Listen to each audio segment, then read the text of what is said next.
ligado no Rio Maframix. Estamos aqui na Justiça Eleitoral de Rio Negro.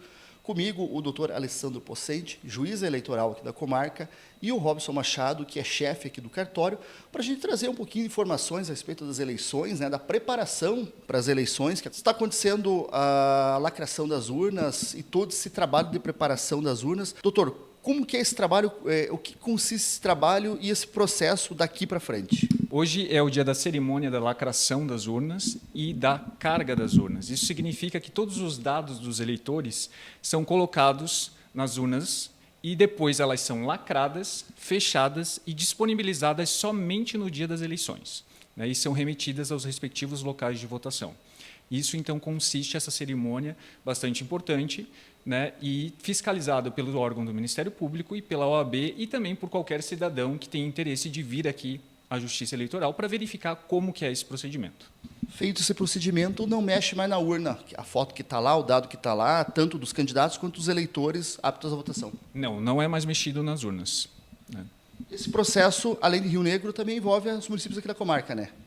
Isso. A Zona Eleitoral de Rio Negro, a 11ª Zona Eleitoral, ela é composta pelos municípios de Rio Negro, Quitandinha e Campo do Tenente. E essa cerimônia, esse procedimento de carga e lacração abrange os 3 municípios.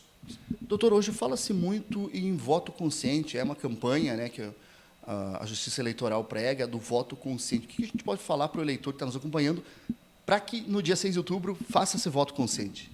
Bom, Robson, eu diria que o voto consciente ele representa o fortalecimento da democracia, né? Porque é o momento em que o cidadão, o eleitor, efetivamente exerce a sua cidadania, podendo escolher um candidato com base em propostas concretas, né? Verificar a conduta ética do candidato na vida histórica dele, no histórico profissional, no histórico político dele. Então, é importante que o cidadão evite esses discursos vazios, baseados no populismo demagógico, ou seja, propostas que a gente sabe que não serão efetivadas na sociedade, né? Então, buscar conhecer efetivamente o candidato, qual proposta ele tem de interessante para a sua comunidade, né? E verificar qual foi o passado dele, né? Para buscar lideranças políticas que sejam engajadas no bem-estar coletivo, né? Que possam realmente trazer algo de positivo para a sua comunidade. Doutor, uma coisa que acontece muito, né, principalmente, logicamente, nesse período eleitoral, é denúncias ou a pessoa que acha que tal campanha é irregular e também as irregularidades e aquelas dúvidas. E acaba, às vezes, chegando uma enxurrada de gente aqui. O procedimento não é vir até aqui. Qual que é o procedimento correto para quem ache ou queira denunciar uma situação de propaganda irregular? Qualquer tipo de irregularidade na campanha, ele pode ser denunciado por meio do Pardal, que é o aplicativo, né? Mas também pode ser denunciado pessoalmente nos órgãos competentes, por exemplo, ao Ministério Público. Então, tem as duas opções. Hoje a gente tem um desafio, uma foto que não existe, um vídeo que nunca existiu, um áudio, né? Um vídeo até narrado, a pessoa falando, e aquilo ali nunca existiu, foi criado numa inteligência artificial e, para quem assiste aquilo, pode acreditar que aquilo é verdade. Como que a Justiça Eleitoral está preparada para lidar com a inteligência artificial?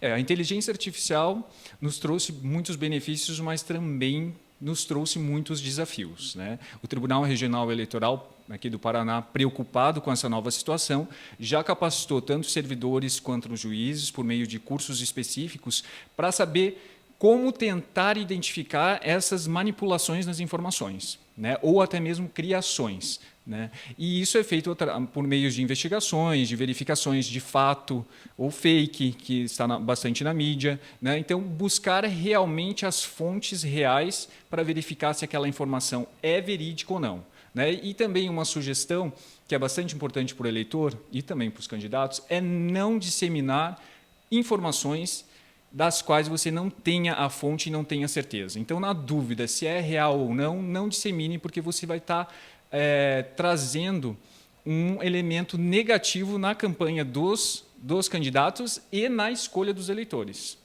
Tá certo, o doutor Robson chega mais. Para quem está nos acompanhando e no dia da eleição tem aquela dúvida, eu perdi meu título de eleitor, com qual documento eu levo? Embora seja uma ampla campanha divulgada, mas sempre surge aquele eleitor com dúvida.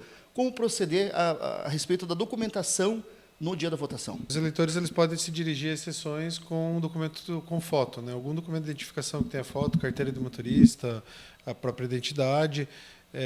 O e-título, a gente sempre recomenda, a Justiça Eleitoral sempre está agora priorizando que os eleitores carreguem, quem tem possibilidade, baixe no celular o e-título, faz o cadastro, deixa o aplicativo funcional, ele vale como documento de identificação em território nacional, então a pessoa pode usar até para qualquer outro fim, e aí ele tem todas as informações ali. Uma novidade esse ano é que vai conseguir ser digitado o CPF na urna, ele vai liberar, mas a pessoa tem que apresentar um documento com foto, né, para estar sendo verificado a identificação pelo mesário, que está acompanhando a sessão.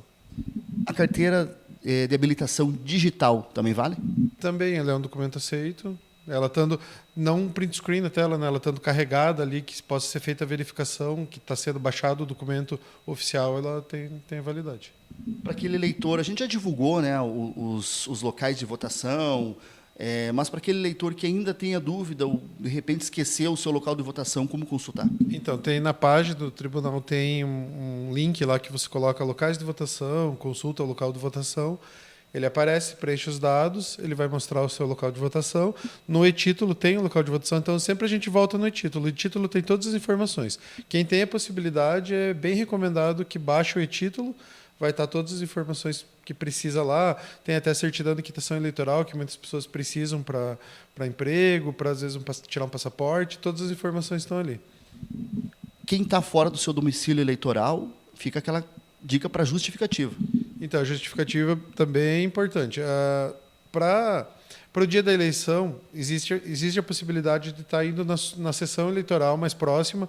Por exemplo, você é um eleitor de Curitiba e está aqui na cidade. Você pode procurar o local que estiver mais vazio, é o mais próximo de onde você está, ir até a urna, verifica que tiver com menor fila e pode fazer justificativa na urna. Isso é uma possibilidade. Mas a recomendação, de novo, volta para o e-título. Tem a possibilidade de fazer a justificativa no e-título ou pela internet posteriormente. Daí tem 60 dias para justificar. No site do TSE tem lá, você coloca a justificativa eleitoral, ele vai abrir o link do sistema, só que dessa justificativa posterior você tem que documentar. Então, por exemplo, passei mal, tive que ir ao posto de saúde, fiquei o dia inteiro lá, vai ter um atestado médico, vai ter algum documento que comprove isso que você está alegando. Aí você sobe esse documento e faz posteriormente. Então, tem as duas possibilidades, no dia da eleição ou, posteriormente, 60 dias. Tá certo, Rosson. Obrigado. Para a gente encerrar aqui com o juiz, doutor, qual dica fica para quem está nos acompanhando, para que a eleição continue tranquila, para o dia da eleição, principalmente, e para que a gente possa, no dia 6 de outubro, viver realmente essa festa da democracia? Então, eu acho que são as dicas clássicas, né, para o dia da eleição. Nós temos 2 votos a serem efetivados, né, para vereador e para prefeito. Então, é bom que o eleitor leve a sua colinha com os números, né, que saiba realmente em quem está votando. Evitar as condutas ilegais, como boca de urna, aglomerações com muitas pessoas reunidas com camisetas padrão de candidatos. Então, todas essas condutas ilegais que podem ensejar algum flagrante, depois uma responsabilização criminal ou uma multa. Né? Tá certo, doutor. Muito obrigado. Obrigado, Robson. E para você que nos acompanhou aqui no Rio Aframix, a gente segue cobrindo as eleições 2024, tanto aqui em Rio Negro, quanto Mafra, Campo do Tenente, Teópolis, todos os municípios aqui da região, até o dia 6 de outubro. No dia 6 de outubro, claro, aquela cobertura especial da apuração das eleições.